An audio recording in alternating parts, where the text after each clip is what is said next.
If you're anything like me, you know that feeling, that deep frustration with modern healthcare. You wait 3 weeks for an appointment, you finally get in, and you have maybe 10 minutes with the doctor. And then, the second you walk out the door, you remember that one critical question you totally forgot to ask. It's this feeling of being rushed, of trying to reconstruct your own complex medical history from memory while sitting on that crinkly paper. Well, today we're looking at an essential guide that covers the launch and strategy of ChatGPT Health, which was announced on January 7, 2026. And it's being pitched as a direct solution to, well, to that exact problem. So we're going to break down what this tool is actually for, what the real risks are, and how you might actually use it effectively. I think it's so important to frame the mission right at the top because the hype around AI in medicine is just monumental. And the source material is really clear about this. This tool is not an AI doctor. It's not a diagnosis machine. Yeah, exactly. Not at all. Its primary design is to be a kind of patient-side cockpit. The whole idea is that you, the user, can finally pull all your scattered medical context, your labs, your doctor's notes, your wearable data into one single place. The win here is clarity. It's about organization, not magic. The guide's description of the problem really hit home for me. It says, healthcare today feels like debugging a distributed system with missing logs. And that's so true. Your labs are in one portal, that imaging report is some old PDF on a hard drive somewhere, and your watch data is totally disconnected. And in that 10-minute appointment, you're the one who's supposed to somehow reconstruct it all. That's the exact fragmentation problem this is supposed to solve. ChatGPT Health is trying to be the glue. They've created a dedicated separate space where the conversations you have can be grounded in your own personal, verified data. Which, of course, immediately brings up the huge issue of trust and privacy. It does, and the guide is very explicit here. Health chats are completely compartmentalized. They are not used to train their general-purpose foundation models. So really, it's an organizational tool, a translator and a summarizer. If we were to map out the division of labor, what can the AI actually do well, and where is that human judgment still absolutely required? The lines are pretty bright. The AI is fantastic at translation and synthesis. It can take your lab results, explain all the complex ranges and trends in just plain English, and show you how your numbers have shifted over, say, 2 years. But the human clinician still has to decide what's actually important. Right. They decide the clinical importance for your specific situation and your history, and it's the same with your story. The AI can take a messy, rambling history and turn it into a clean, summarized timeline. Visits, meds, symptoms, dates. It generates the timeline. But your doctor has to validate it. They have to physically examine you, order the right tests, and, most importantly, take the medical and legal responsibility for your care. That distinction is just essential. The AI organizes, the human validates and takes responsibility. I also saw the potential for pattern spotting. A busy clinician might not connect a change in your diet with a change in your resting heart rate from your watch over 6 months. And that's where the real power is, I think. Extracting that signal from all the noise. It can correlate sleep, stress, activity, all these things that are just too manually intensive for a doctor to dig through. But here's the catch, and it's a big one. Even if the AI spots a perfect correlation, the human still has to make the diagnosis. A pattern is just a suggestion. It's not a cause. So let's talk about the biggest hurdle for any health app safety. Right. When you put AI and medicine together, people's minds immediately go to those, Black Mirror scenarios. And the number one anxiety we hear is, I typed in a symptom and now my insurance company is going to deny my coverage because of it. Which is a completely understandable fear. But to really address it, we need to separate the two main kinds of risk here. First, you have access risk. That's an external threat. Someone gets into your account, maybe through a security breach or just, a weak password. And the second one? The second is use risk. This is internal. This is the fear that your data gets reused in ways you didn't intend, like for training a new model or being sold. And ChatGPT Health is really built to target that second risk, the use risk architecturally. As we said, the health feature is like a separate locked room inside the same house. So health chats, files, all of that stays separate. Exactly. And the hard rule is that health content is not used to train the big foundation models. That's their boundary. That's the promise. Okay, so that's a strong internal defense, but the access risk is still there, which means user security is everything. Absolutely. That internal boundary isn't some kind of force field against external threats. Protecting your account is your job, and that means you have to enable MFA. And just to be clear for everyone listening, MFA, that's multi-factor authentication, right? Sure. What exactly are we talking about here? Correct. It means you need at least two pieces of evidence to log in. It's not just a password. It's usually something you know, which is the password, and something you have, like a temporary code from an app on your phone. For data this sensitive, a password alone just isn't enough anymore. And what about the actual mechanism for connecting records? The guide says for U.S. records, it runs through a service called b.well. What's their role in all this? So b.well is the essential intermediary. They're the regulated tech partner that does the work of fetching the information from your different provider portals, your EHRs, and then securely transfers it to your private ChatGPT Health space. So the weakest link is often the most boring one. It almost always is. A reused password not turning on MFA, it's the basic security mistakes that cause the biggest problems. Which brings us to the elephant in the room, the billion-dollar question of OpenAI HIPAA compliance. Why isn't that just a simple yes or no? What does it actually mean for you if you decide to upload your data? It's complicated because HIPAA is a legal framework that's tied to very specific roles and contracts. It governs what they call covered entities, so hospitals, clinics, certain health records vendors. It's not some universal safety stamp for any app that touches health info. And OpenAI is positioning health as a consumer product to support your care, not to replace those covered entities. Now, that distinction is huge. It's massive. These consumer tools often sit completely outside the traditional HIPAA structure. So here's the absolute most critical practical takeaway for you. You are the custodian of what you upload and connect. Okay, so if I upload my data, I'm basically stepping outside the legal protection a hospital would have for that data. So what does being the custodian mean I have to do besides turning on MFA? It means you have to be deliberate. You have to treat this connection like you would a banking app. Look, if your personal privacy stance is that your medical data can absolutely never, under any circumstances, live outside your provider's portal, then this product is just not for you right now. But if you're willing to share some of it for better preparation, Then you proceed carefully. Start with the minimum amount of data you need. Make sure it's actually helping you. And know how to reverse it. all right, let's shift from policy to actual performance. We have to talk about accuracy. The MedQA benchmark from late 2025 shows top models, like GPT 5.1, scoring around 96%, 96.38% to be exact. That sounds incredibly accurate. Shouldn't I be pretty confident it can read my labs without making things up? This is such a powerful trap. Benchmarks are useful, but in health, they can be so misleading. A 96% score is absolutely not a clinical license. Because the last few percent is where all the danger is. Exactly. That's where the harm hides.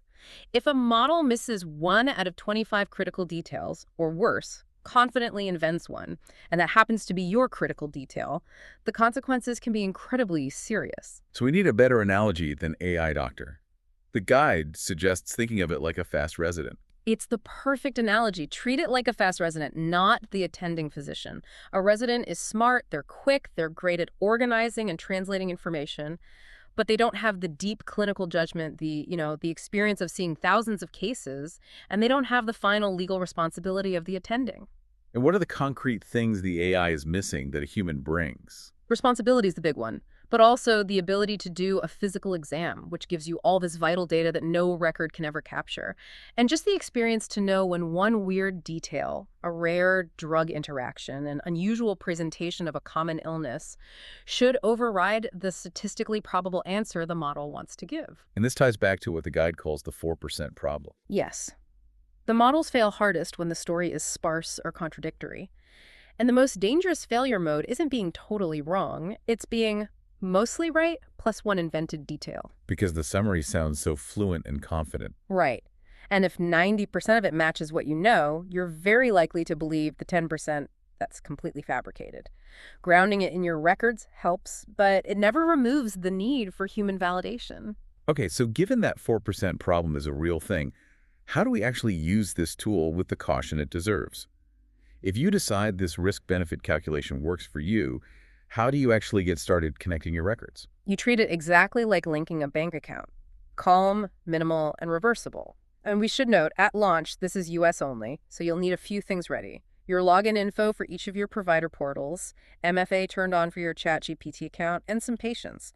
The first sync can take a while. And the process is specific, right? You don't just ask in a normal chat. Correct. You have to open the dedicated health space first.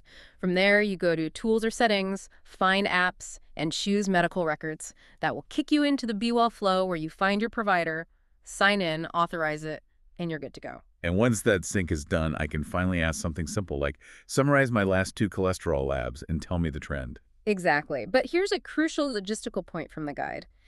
Deleting a chat is not the same as disconnecting the source. Ah, okay, the chat is just the conversation history. Right.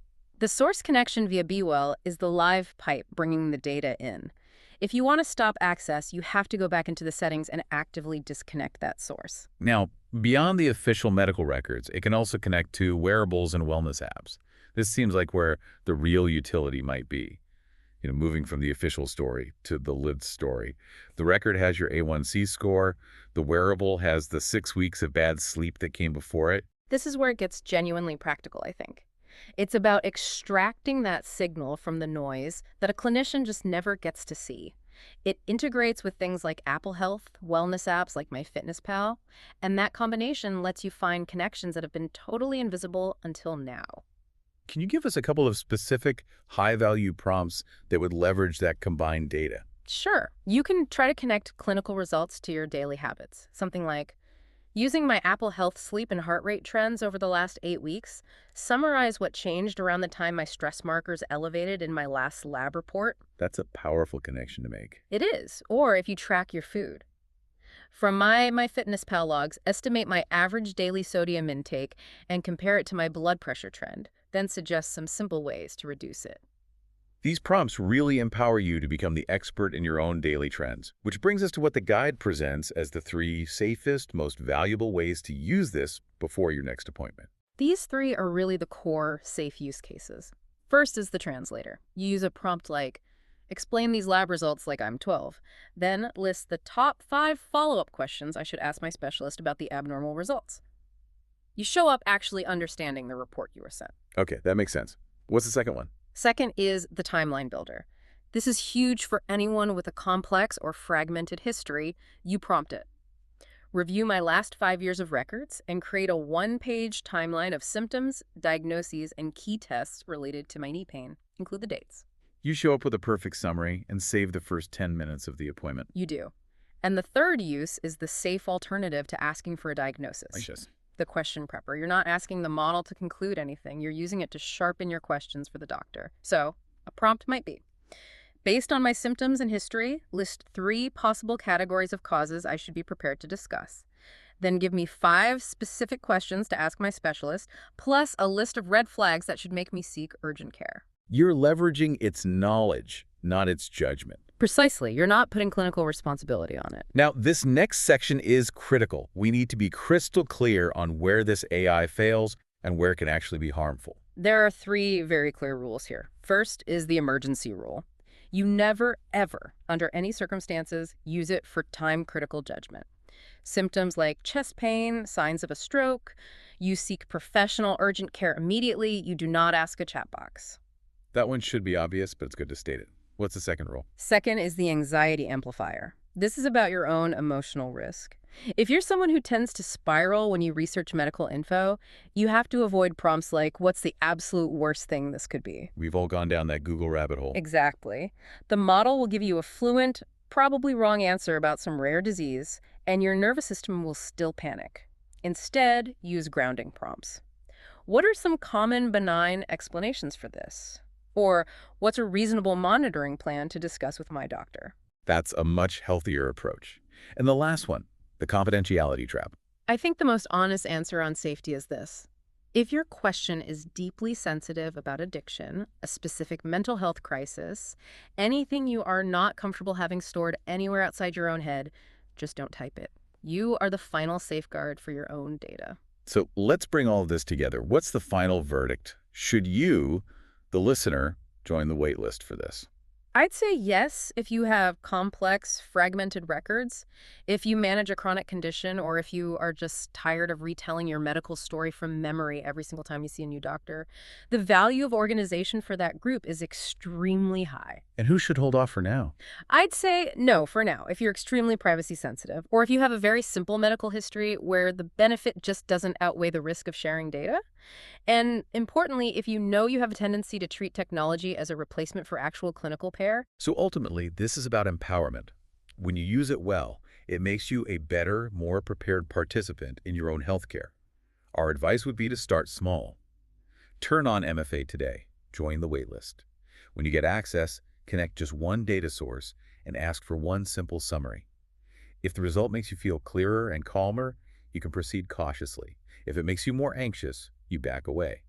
The real value is just getting your own context organized. And I'll leave you with a final thought to consider as this rolls out.